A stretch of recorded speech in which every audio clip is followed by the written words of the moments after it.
Who's got iced tea and who's bringing the liquor? What you got to realize about Michigan's quarterback decision and what you forgot about Michigan's quarterback decision. Thursday night slate of games coming up. Time to pick some winners. This is the College Game Day podcast for Wednesday, August 31st. Rece Davis and Pete Thamel here. We anticipate that David Pollack will join us in just a little while. Are you an iced tea or a liquor guy, Pete?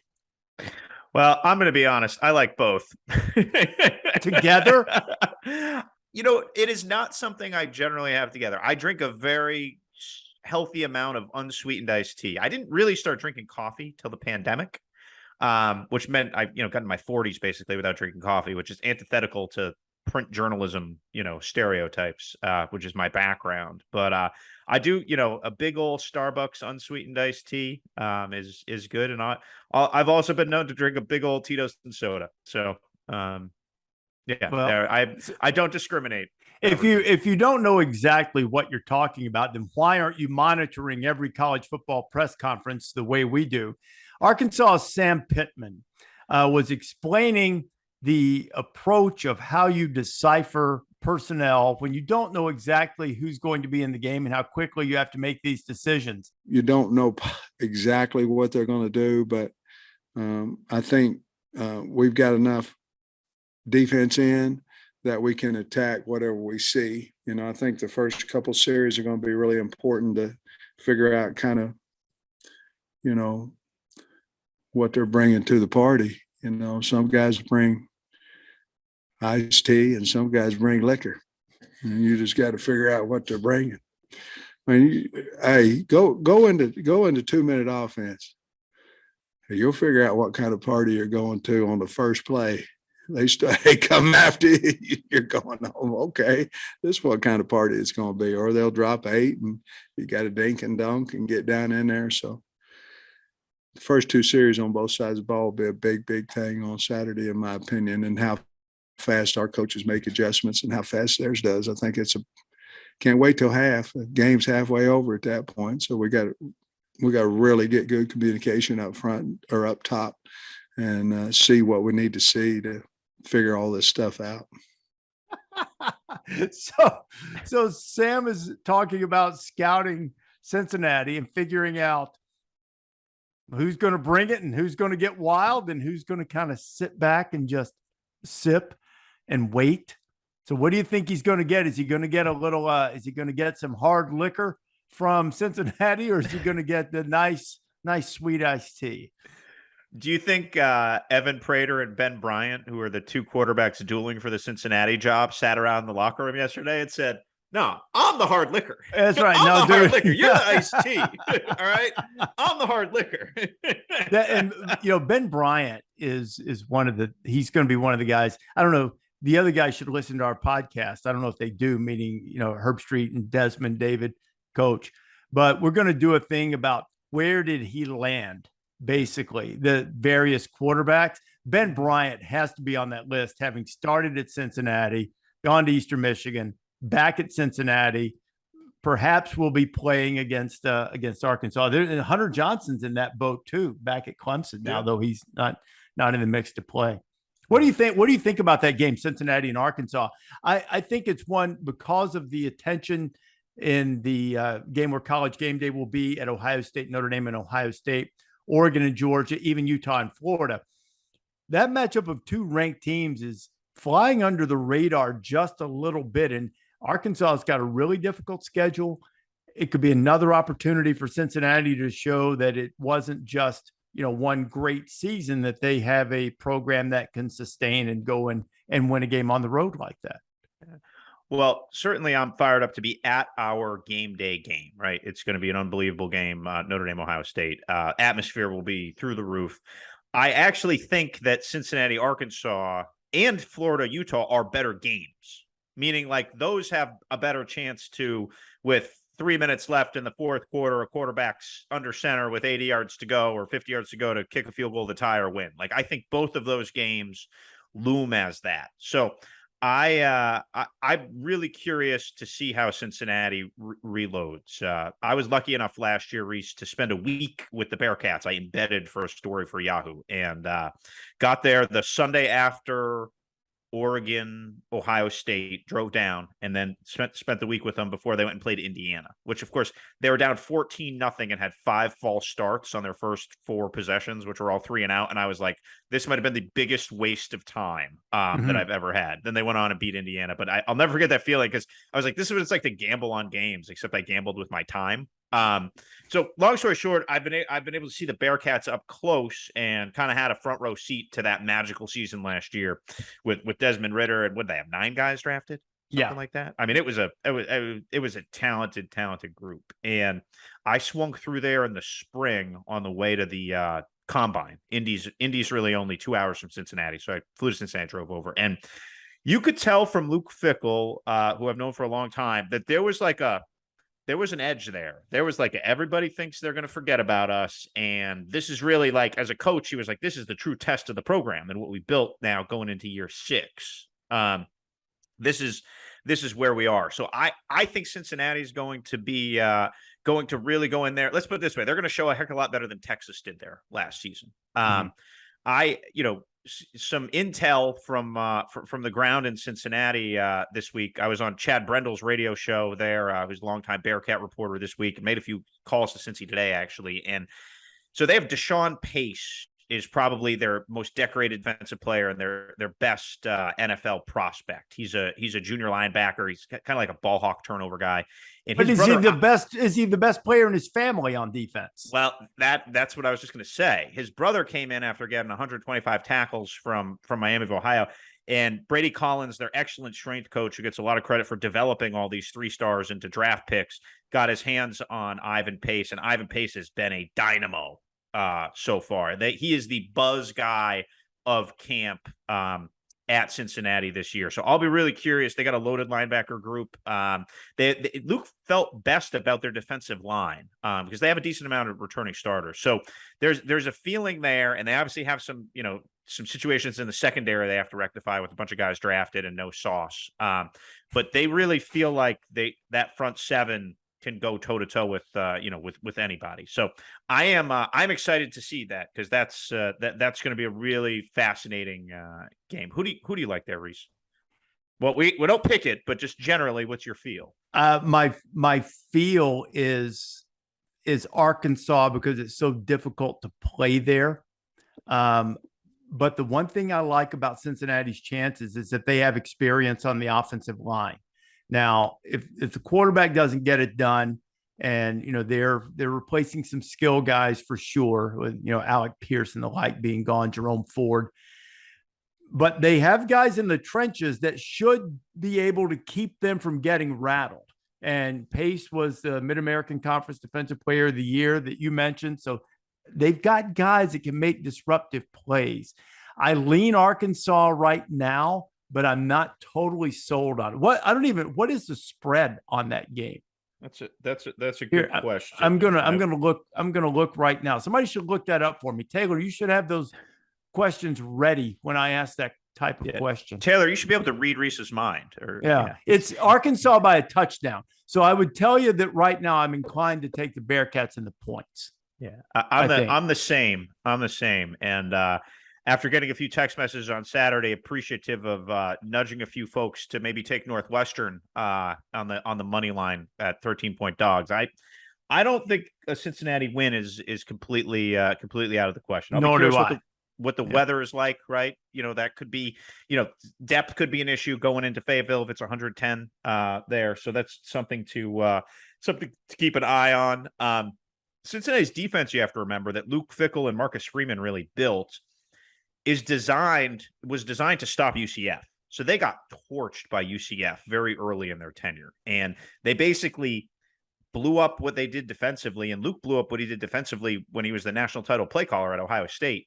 And they built defenses designed to like the Arkansas offense to stop what Josh Heupel was doing at UCF at the time, which is in the same family tree of what Kendall Briles does at Arkansas. So that aspect of that game, I feel like they're fairly prepared for.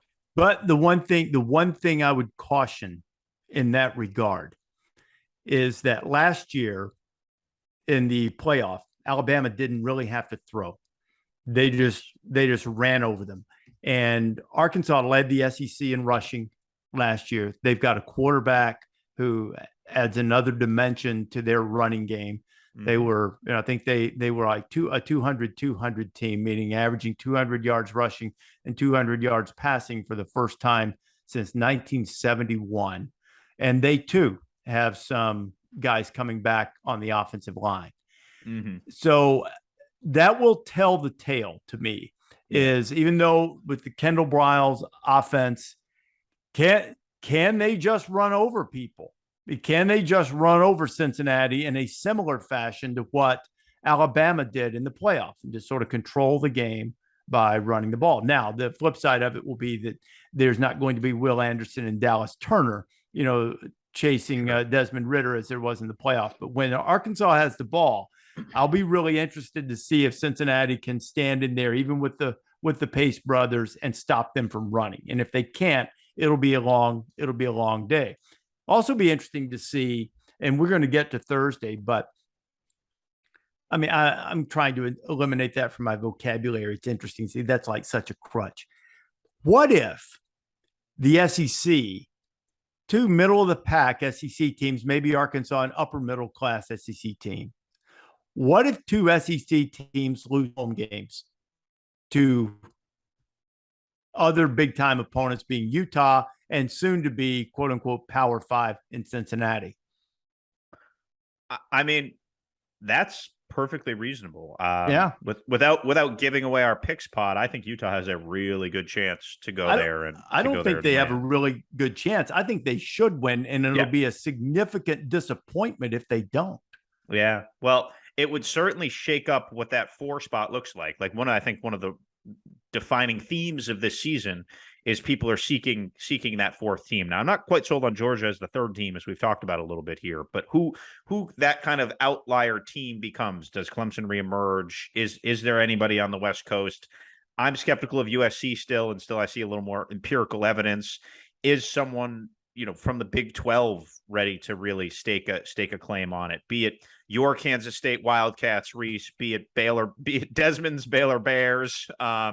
Is Oklahoma, is Texas ready? Probably not. But where do we go? And I think a Utah loss to Florida really just kind of jumbles that even further, because quite frankly, they could go run the table in the Pac-12 and still be that team. They would just have to come back. So, but I think Utah could declare themselves as the favorite outside of the blue bloods that we expect to be in the playoff every year, to sort of join that crew and maybe be the next first time playoff participant, which I believe would be the Pac-12's first playoff participant since Chris Peterson's Washington team in 2016. That's right. Yes.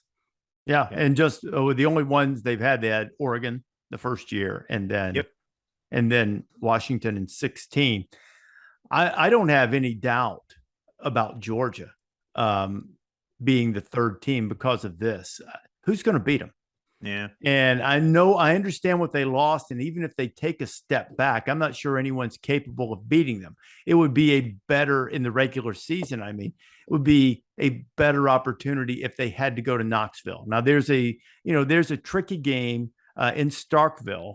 Maybe, you can get caught snoozing a little bit, but Beach always wins ones he shouldn't and loses one that, that's just the nature of that offense. That's what he does. I just don't see anyone else in the SEC. I think Kentucky's a really good team, and Levis is a talented guy rising up draft boards. I don't see how they're going to beat Georgia, but that's way down the line. Georgia, I think, will take care of Oregon on Saturday too. A little early for the Ducks, I think, to come across the country and beat Georgia. And I think Georgia is in they are approaching a situation, maybe not to the level of Alabama's ability just to roll in the next guy, but they're right on the doorstep of it if they aren't there. And maybe they are there. I just don't think there's going to be this tremendous drop off on their defense, despite having all of those guys drafted last year. I think it'll be very, very, not quite as good, but very similar looking. I think if they win 45-3 on Saturday, again, they haven't done it for a decade like Saban has, but I think they start to enter that conversation where that becomes the expectation, right? Where 5-star becomes starter, becomes star, becomes draft pick in 3 years. Rinse and repeat through that. I don't know what the line is either. We're revealing how often we bet here quickly today. Taylor. Well, I know. I don't. I think it's 13, it's 17. Isn't it? There's I have it as now. 17.5 right now on the app that I get my scores off of. So it's a lot of lumber, I don't know. I could ask the existential Stetson Bennett's question here, but I just don't know if we want to go down that rabbit hole today. Maybe we wait for Pollack, who I'm getting the sense from watching the show. Our first week 0 game day show on Saturday is a bit of a Stetson Bennett defender. Hey, let me tell you something. You can tell the people in the podcast last year. I was not late to the bandwagon on Stetson Bennett. I was driving the bandwagon. Pollack and I co-piloted that. I don't know how many times I said it last year, and Taylor can vouch for this. He was their best quarterback, period. Not because JT got hurt. He was their best guy. He's good. He's not big, but he's a really good player. And he was the best quarterback at Georgia last year. And I don't know why that's so hard for people to accept. I think he'll be really good this year. Now, every mistake with him because he wasn't the recruit and he left and he went to JUCO and he came back, and even the offensive coordinator didn't want him to play, for a long period of time last year. I'm not sure the head coach was sold on him for a period of time. Liked him as a guy, liked his competitiveness and his scrappiness, but as the guy, took a while to get there. But he was the best player. And I just, I don't know why. Maybe it was because I didn't have a horse in the race of who won their quarterback derby. But when you watched them throw the ball last year and watched the way the guys around them responded, it was like, why is he not playing? And then when they finally put him in and left him, then he did fine.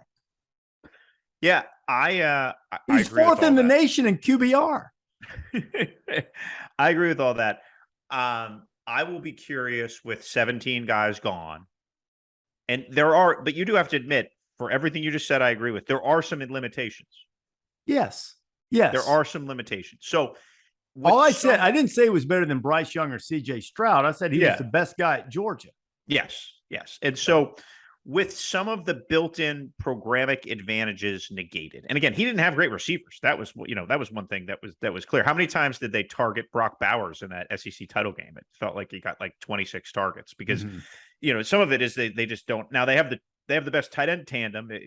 Let's pray Arik Gilbert it has everything together, because he seems like he could be a generationally good player. The little glimpses we saw of him earlier in his career, and he's obviously had some off-field challenges that we sincerely hope that he's been able to face and overcome. But you can't tell me right now that you feel great about Georgia's receiving core, non-tight end version.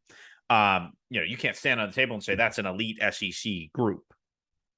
No, I agree. And what Arian Smith, who is, their speed guy that they've really been waiting on, has an ankle situation that has cost him some time in camp. A.D. Mitchell was good late last season, but look, I agree with that. But with Bowers, who functions as almost a wide receiver, and if Gilbert can go, and as far as I know, Darnell Washington's revved up and ready, right? I mean, he's a lunar eclipse. Yeah. Man, that guy. So, you've got three targets for him that if the tight ends are always open, he's got three guys that are always going to be open. And, it'll be interesting to see schematically what they're able to do to maximize that with Todd Monken and what the formations look like and how defenses are able to counter that, and what Stetson can do to occasionally take the top off to hit some of those wide receivers and give them a chance to make the play. And those things that you're talking about, whether it's limitations, schematic approach, number of targets, that's why Jermaine Burton took his national championship ring and moved to Tuscaloosa so that he'd get more targets than he was going to get at Georgia. Yeah, I'd be remiss if we didn't mention Ladd McConkey, who is going to catch 752 passes in the remainder of his career. Like he just seems like a Patriot slot receiver. He's just going to be around and annoying for a long time because he can run too, man. Oh yeah, no, he can move. He can run, and he will move those chains. Yes, he will. He will move those chains. But I do. I'm fascinated by that game because I was in Columbus last year when Oregon came in and picked the Buckeyes apart, and so and maybe that's without Kayvon Thibodeau and I believe without Justin Flo, if memory serves me right. That's right. So, you're right. Oregon's talented. Like Mario Cristobal built a recruiting juggernaut there. I don't want to say nobody left, but they've kept a good majority of that talented core. They have a good offensive line. Like, I don't think the places where you think of an SEC team having an advantage, you can say this for Florida, Utah too. Like Georgia has up front some like overwhelming, advantage in terms of heft and muscle. Like you may think if in a normal Pac-12 SEC matchup. And Utah obviously has, that program has been built quietly for 2 decades on just rugged, big, strong interior linemen who've been able to hold their own and dominate that conference, obviously, recently. And also in that game, I don't recall exactly how deep into the game it was, but even without Thibodeau and Flo, Sewell got kicked out too for targeting. I'm pretty sure he did. So I actually don't remember that, but like we see a lot of games and there's a lot of names that flow through. I just remember Joe Moorhead running that little pitch play. It just gashed him for like 11 yards every time. And Ohio State had no answer. Like, it's funny that, we spend so much time talking about these games, covering these games, writing about these games. And then eventually games get distilled to like one memory, one thing in your mind, right? Oh, that's the fake punt game. That's this game. To me, that's the Ohio State had no answer game. Yeah. Oh, you know what? I looked it up quickly. He probably should have gotten run for targeting, but he got away with it, I think. But he might have hurt himself on the play too. He hit Olave, so that rings a bell now. Yeah, that you say say that.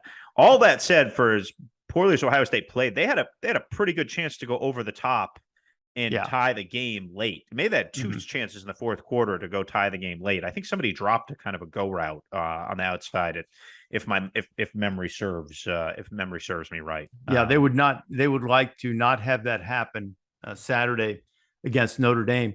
And we'd like to welcome in our buddy David Pollack. David, we were just talking about Georgia and Stetson Bennett, and Pete didn't want to give me proper credit for being your co-pilot and an early arriver on the Stetson Bennett bandwagon. Can you straighten him out and let him know that I was on the Stetson train real early? Can absolutely straighten him out. Pete was doing other ventures, Rece. He had other things to do. I know we didn't know what he was doing, but he was doing other things and he was busy. And I get it, but he probably didn't see Rece, Spy God Davis jump on board. But nah, you were definitely on the Stetson Bennett train early. And still there. Stetson Uber. So what do you the only questionable decision Stetson's made in the last year and a half is the haircut situation that we've had going on during practice, but maybe we'll get to that later. What do you see? You've been around Georgia's team. What do you see in terms of the wide receiver groups? You know about the tight ends. What about the wide receivers? I think they'll be sneaky good, Rece. I think they've got a lot of talent. I think a lot of speed, like really good speed. I think A.D. Mitchell last year, if you're not familiar with him, he's the one who caught the touchdown pass late in the ball game against Alabama. That really was the big. It was a really nice catch by A.D. I watched him in the spring Rece, and he was way better than he was a year ago. His route running was more crisp. He looked more explosive. He looked more dynamic. So I think they got a couple of world-class sprinter type guys that are running, 10 300s, 10 100s, like really, really elite guys on the outside. With CJ, like he's another guy who's going to be young. That's going to be a burner on the outside. I think that the tight end room will get the bulk of the work, and the tight end room will get the bulk of the credit. But I think they're actually set up on the outside really well. McConkey's still going to be there, and I'm a huge Ladd McConkey fan. I think he's an absolute stud. Really good after the catch receiver. Really good on bubbles. Good, great effort in blocking. He was a good deep threat too. I think the wide receiver room is going to be really, really good. I think the tight end room will be better. But the wide receiver room, if you want to single them and you want to play single coverage on the outside, I think Georgia will make you pay. Is Ladd McConkey related to Phil McConkey? He is not related to Phil McConkey. I didn't think so, but that's just a really odd coincidence that a prolific slot type receiver with the same last name. It's not like his name's Smith or Jones or Davis, right? Like that's anyway, that's always been bizarre to me. Thank you for I've Googled that. And when you Google is Ladd McConkey, it's the first thing that comes up in Google. So yeah, it's like the Alabama State coach in the MEAC SWAC challenge the other night. And I pointed it out on game day just to make sure. His name's Eddie Robinson Jr., played in the NFL forever, but he's not related to the Grambling legend, even though he's a head coach. So David well, first of all, how's coaching going? When David and I did this last year, we'd do, what else are you doing? And it often turned to coaching. Are you still coaching them up, the pass rushers at the high school there? Yes, sir. Still North Oconee. We graduated a little bit, Rece. Not a lot, by the way, but a little bit from youth league football, from 12U with my son Nicholas, and now I'm working with the high school team. And it was flipping fantastic. I got my first Friday night experience under the lights. Got to coach the defensive line. Which was awesome. Got to prepare, game plan, draw up something, then go out and play. And then, we got to, manipulate it as the game went on and change it as we saw fit. And, we beat our crosstown rival for the first time in 4 years and took care of business. And my high school team, Rece, North Oconee Titans, right now ranked second in the state of Georgia in our classification, and have a really, really good football team. But it's been a blast. I'm heading to practice now, going up there to work with the kids. But how many quarterback hurries, tackles for loss, and sacks did we have Friday night? We had a good bit. I don't know the statistics. The stats aren't as prevalent as they are for us in college. That's for sure. Get True Media on that, Pollack. Enter them in. Yeah, we could do that for sure. But the kids, man, they played well. It's just interesting, developing a thought process with them. And I'm like, we have a bunch of really good kids. Rece, you'll appreciate this, probably about like Christopher School, and really smart kids. And I'm like, at one point, I think I said on the sidelines, do y'all like to make plays? Like, do we like to go make plays and sacks and tackle for is that in our DNA? Because I see y'all being a bunch of robots, and we're in our gap, but let's go celebrate. Let's go make a big play. And we made a couple of big plays late, got a couple of big sacks on the last drive to hold up the our end of the bargain and to win 16-13. So it was a nice first Friday night under the lights. So let me ask you this, David. If you had to model your coaching style after one defensive line coach in college football, are you like a Coach O Barker? Are you like Larry Johnson, who's like a little bit of a Yoda? Like, where do you fall stylistically as a D-line coach? That's a great question. I think what I am right now with my role, I'm a lay coach. I'm not the head coach, and I'm a defensive line coach, but we also have, Coach Williams is a defensive line coach. I kind of need to be whatever I feel like the room needs to be. So I guess Larry Johnson would be a good one. But my coach, one of my best friends who coaches defensive line, Brad, he's nuts, man. Like, he's the guy with frost, that white spit on the side of his mouth, just yelling and screaming. So I'm like, all right, bro, Alexis, come here, dude. Like, don't listen to what how he's saying it. Just listen to what he's saying. Okay. Like, so but it's cool, man, because, they speak a different language, obviously, than most of our generation, but I've been able to come to them and speak and talk to them. And I have a lot of them out to my house, and we go through workouts and, in the summertime and stuff like that, whenever they want to, work out, and really push them and really talk to them and try to be a mentor to them and share my faith. And so it's really been cool, because a lot of them, will text me all the time. And they text me, on Saturday last week, and like, Coach, watching you on the show. And, our audience tends to be a little bit older, and the young kids don't tend to sit down and watch it. So it's been cool to kind of build a rapport with them and honestly kind of be what I need to be. Did you see, not to jump subjects real quickly here, but did you see Harbaugh refer to his quarterback decision / indecision as biblical, and refer to Solomon and his wisdom? Did you see that? Yeah, I did. I wondered what Rece Davis's thoughts were on that.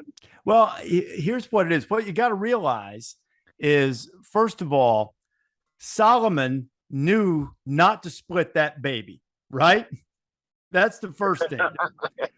But if you dive, if you dive a little deeper into that passage in 1 Kings, the other thing that you recognize that I think Jim might have forgot about here is that the mother who had inadvertently smothered her baby had the character flaw that she stole a baby, right? She stole a baby. So her motivation, stole. Yeah. Her motivation was not just to have a baby. It was so selfish that she didn't want the other woman to have a baby. So that's where Solomon's wisdom came in to say, hey, I'm going to split the baby. Knew the mother would react, because see, that was okay with the other woman, because that would mean that the actual mother of the child didn't have a baby either. So see, you got to, when you're going into these, when you're referencing Solomon, you can't just go deeper, because I think people sometimes dismiss and go, well, were they actually going to let him split the baby? No, he knew that with the woman who had smothered her baby accidentally, he knew that she just didn't want anyone else to have any joy either. So I don't know that the quarterbacks are at that level where one of them will say, no, for the good of the maize and blue, just let Cade have it. I don't think we're going to see that. I think when you look at this situation, I think this situation has an absolute lot to do with. I think, okay, I'll go along with you, Rece, and the breakdown is, I think it's selfish of Jim Harbaugh, because I think he wants to keep both guys. I think you want to not get guys to transfer, and you want to give them, you want to give them a try. Obviously, when you get to this point in the season, and JJ dealt with some injuries this offseason too, which, to be fair, that's something that you had to deal with, and not as many reps probably as you would have liked to see. But I think the staff and everybody probably has a good idea of who they want. But to do this, it's interesting.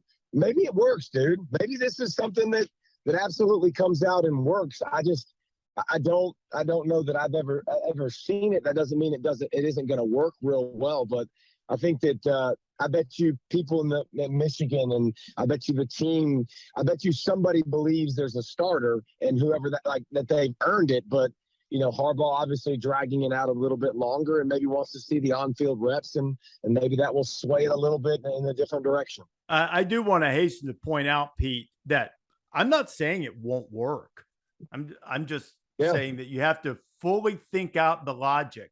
And Jim's a man who spends time in the Word. I know he does, but anyway. One of my pet peeves in this portal era, and I certainly am not going to be the guy yelling at the cloud, but when you operate in fear of the portal, it you can see decisions all over the country. So this is just a Michigan thing. I'm pulling at 30,000 feet. One of my big pet peeves is the guys who enter the portal in August and September when they lose the job, because you're just basically quitting, right? And this is what I don't think anyone in this Michigan situation was going to just jump in the portal now, but we've seen a couple times guys lose jobs and then just go join another team before the start of the season. And that way they can, and it's understandable. You can go get acclimated, or the guys who leave before spring practice annoys me too. It's like, go compete and get better for 15 practices. Don't just jump in the portal in February and then atrophy for 3-4 months and then go somewhere else. But I really feel like in this Michigan case, as we talked a little bit about earlier in the week, Rece, I really feel like it is appeasement driven. And the fascinating dynamic to me is, how's the locker room reacting to this? Because my impression is that Cade McNamara is a guy who has the locker room, and he should, because he ran the table last year, and good for him. So that's where you made the great chemistry analogy earlier in the week, Rece, and I really think that's going to be fascinating how that all bubbles up over the next couple of weeks. The good thing is Michigan's schedule is sponsored by Charmin, so it'd be really hard to mess it up until they go to Iowa. Be careful, your haunted house coach is coming in there. What, right? Week 3? Yes, Jim Mora bringing in the haunted Huskies. Yeah, that's hey, they played pretty well on Saturday. They played. They looked like a ball club. They made the Nutmeg State proud of football for the first time. Yeah, in a Jim minute Mora knows football. He does. He's been around the block a bit. Yeah. Pollack, what else are you doing? You doing anything else? No, I mean, from a personal standpoint, I'm coaching girls flag football. That's been amazing. Who on your girl? We ran the Sam Pittman quote earlier on your girls flag football team. I hope nobody's bringing the liquor, but figuratively, who's bringing the liquor? Figuratively, I emphasize. Who's bringing the liquor on your girls flag football team? That's a tough question. A tough question to answer and think about all the things that go into that from a 7th-grade girl. I think we've got a thumper and a real tone setter, and her name's Hannah Mustard. So, and she's the type that kind of scares you. Yeah, she's the type that kind of scares you. Like, one of my assistant coaches, one of my buddy Brent, he's never worked with the girls. And I've coached most of these girls in basketball, and Hannah. And he looked at me one day and he's like, "She scares me." I was like, "You're absolutely right. And you should be, because she's just hilarious, quirky. She'll say all kinds of different things." But that's what, and Pete, you're right. I like you bringing up, talking about quarterbacks and stuff. Like, it's the personalities of a team that make it fun. It's the personalities of a team that make it go. But if you don't think that people have camps among the team of who they're going to support, like, if you don't think, that people are going to say, McNamara took us to a great level, McNamara fed me the football, like, I'm going to be in his camp. And then if JJ has more talent and he's slinging it all over the yard, he might give me more numbers. There's going to be people that are going to be in that camp. And that's why it's hard to coach and mesh all these things together. And I think the transfer portal, like, the transfer portal should be flipping closed right now. It should be flipping closed. The season starts. Coaches are coaching the kids that are all there. The kids are there. They need to fulfill their scholarship this season and be with their team that they've been with, because we've counted on you being here. Like, we've worked with you. We're coaching you. We're pouring into you. If you want to leave after the season, absolutely do it. Do your thing. Go somewhere else. But, like, the portal should close after camp finishes, and now you go through a whole season and the portal can open back up after everybody's done with college football. And so it's not, you're recruiting guys throughout a season, having to deal with all kinds of other headaches in college football. You got enough to deal with anyways. From a character standpoint and from a greater good of the team standpoint, you're right. There's a very straightforward way to make that happen. Bargain collectively with the players, share the revenue with them, and then that will be part of the thing that the players have to give up in order to get some of the revenue, is some of the times in which they can go into the transfer portal. That's very straightforward. When college football governs itself as it should, that will be one of the issues that is collectively bargained, I believe. Agree with that, Rece. But I also think one thing too.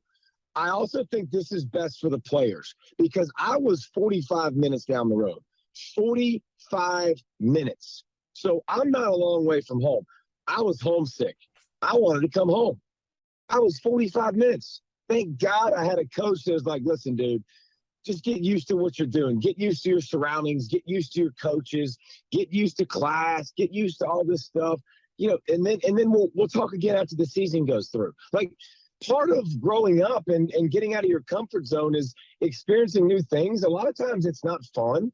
But God uses those things to develop us and mold us and shape us and get us better and grow us as individuals. And then we start to be able to handle different situations and different things. And I think these kids need to learn, like, all right, like, I got to give this a chance to really work, and not when something gets tough right away, run. Again, I am for the transfer portal, but if we make them stick it out, you never know what might happen. When now I learned where to go eat. Now I learned where to go work out. Now I learned that my coach isn't the biggest butthole in the face of the earth. He actually likes me, but this is the way he talks to freshmen, and this is the way I interpret it. So I think it's also good for the kids and that are going through this, that they understand, like, I have to stick this out and I have to make the most of it. Because then a lot of times you look up and you go, okay, this ain't that bad. I'm kind of used to this. But adversity has shaped. I agree with you, but what if the coach really is? And there are some coaches that are buttholes that, like, I agree, that aren't your type of deal. But you know what else you got to learn in life? How to deal with difficult people, Rece. Yes, sir. That's something that's going to happen. So you got to deal with them throughout the season. You chose to go there. Like, stick it out again for a season, and then after the season ends, this difficult person, this person that's a pain in my butt, bye, Felicia, I gone. I can give a TED talk and teach a master class on that.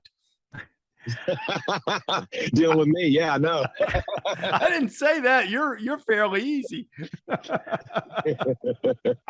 If you go through the list of the greatest players in the NFL, vast majority of them face significant adversity in their college careers. Tom Brady, we talked about him earlier in the week of the podcast. Dak Prescott was what LSU offered him as a tight end. He redshirted. Wasn't Aaron Rodgers a JUCO before he went to Cal? Mm-hmm. Yep. Yep. You could just keep unspooling all these. I remember watching Matt Ryan throw away BC's season when they could have gone to the Fiesta Bowl against Syracuse, at the end of that year. That was early on as a starter there. So I think generally the system needs structure, as David said. And I think, Rece, you made a great point about collective bargaining. And I do think it is straightforward. And I think the conversations have started. We reported a couple weeks ago in the very, very embryonic nature of some type of breakaway. And I do think that's going to happen. And I just think again, I'm not trying to limit anybody, but I just think generally the sport needs structure. I agree. That's why I actually chose the word straightforward, because I wanted to make sure I didn't say easy. It's not easy. Yes. The path is straightforward, but it's not going to be an easy thing to accomplish. All right, David, go teach swim moves and nasty dispositions and arriving in a bad mood. We've enjoyed having you on. Thanks for being with us. Y'all. All right, thanks, David. Yes, sir. That is one of 2 3-time All-Americans at the University of Georgia, David Pollack and Herschel Walker. They're the only 2.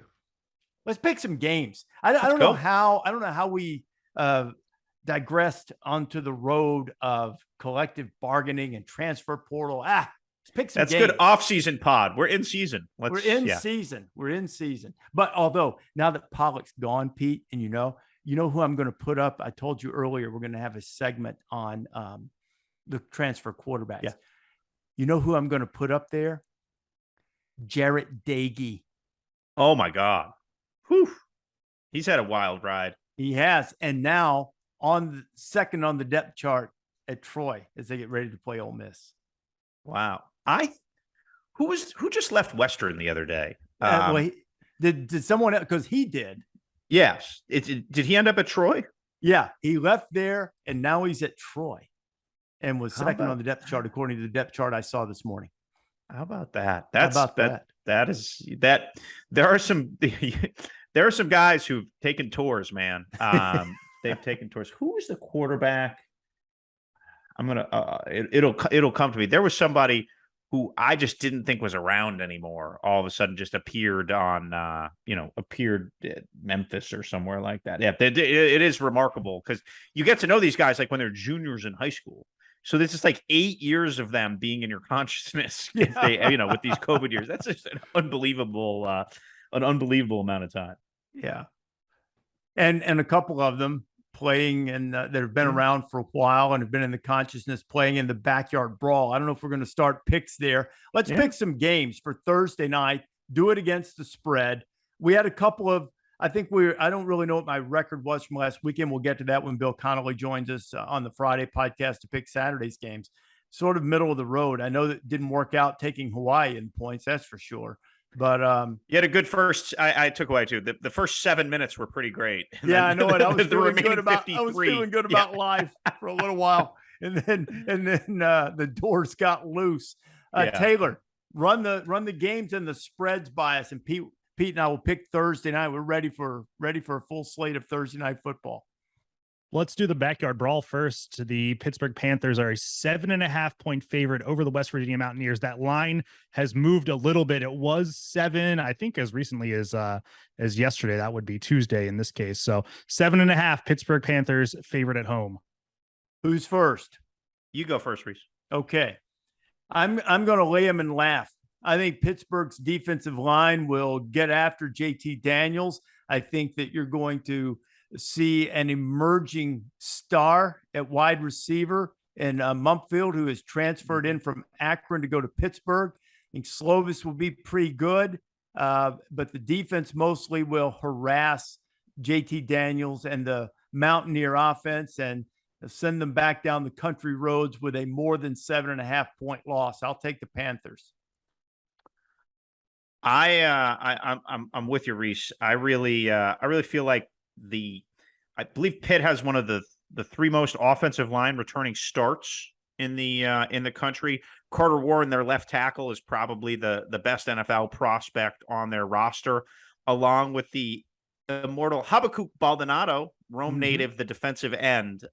This is a Pat Narduzzi team. They're going to be more balanced than last year's sort of Mark Whipple-led pass-happy Addison Pickett team, and I feel like they'll nicely grind this one out, and they're not going to win by 30 or anything, but I do think they will cover. Boy, what a must-win game for the ACC right out of the bat, right?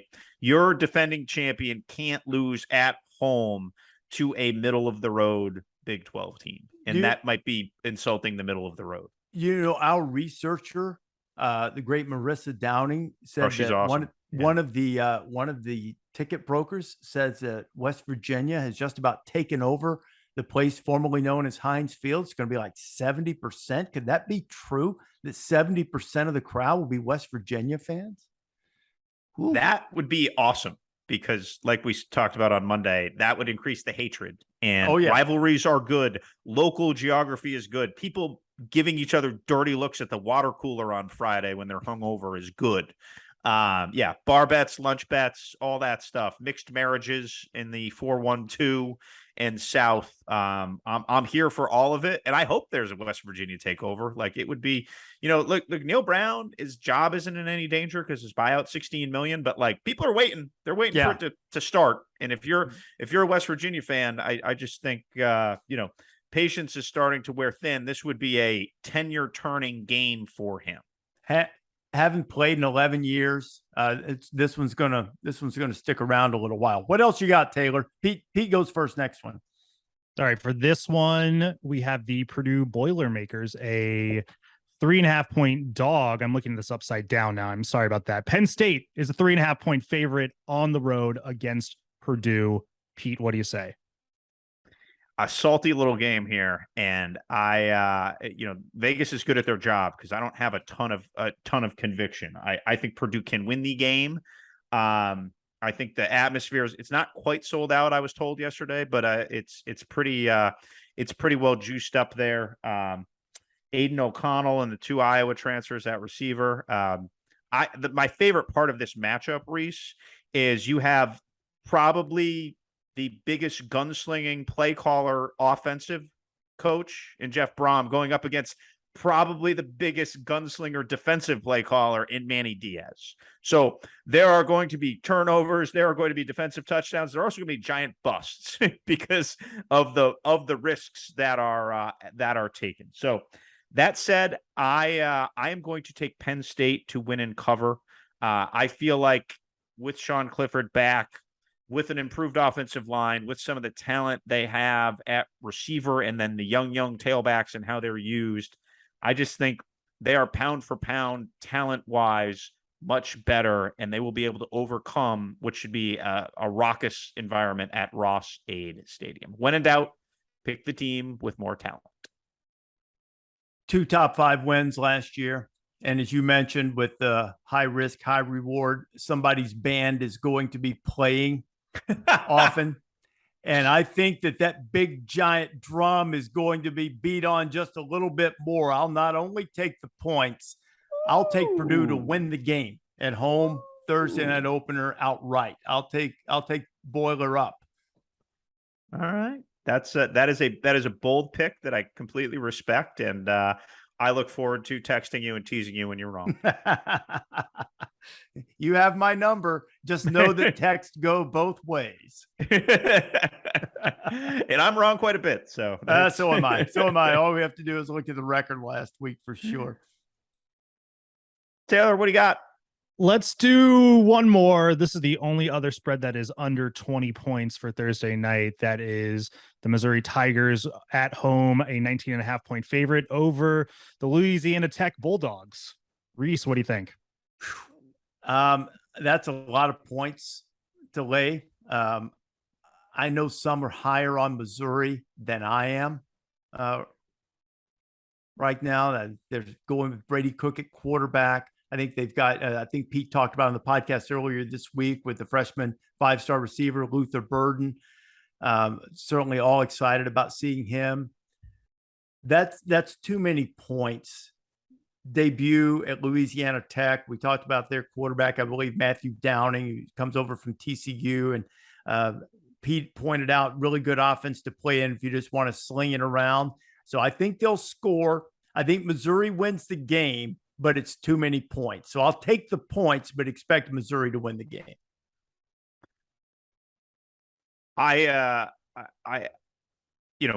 When you really cover college football like we do, you have to have opinions on players named Smoke. And Smoke Monday was my favorite player last year in the SEC. Well, Smoke Harris is my favorite player on Louisiana Tech. He is a redshirt junior who is 5'7", standing on a phone book, if they still make phone books. And he is a little dynamo.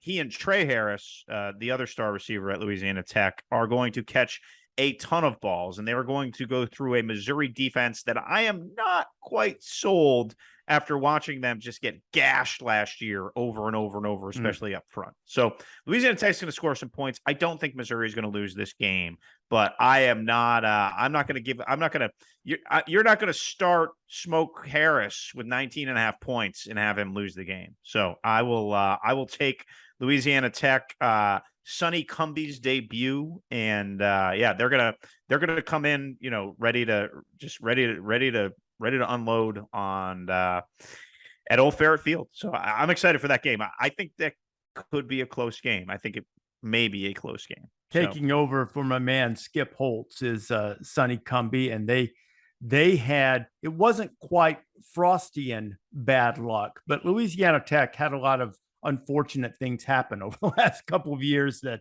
cost them games, but they've been a solidly coached team, and now Cumbie comes in with a little more aggressive offense. So yeah, I think they keep it close. So that's the Thursday night. The other one, we're not going to pick it.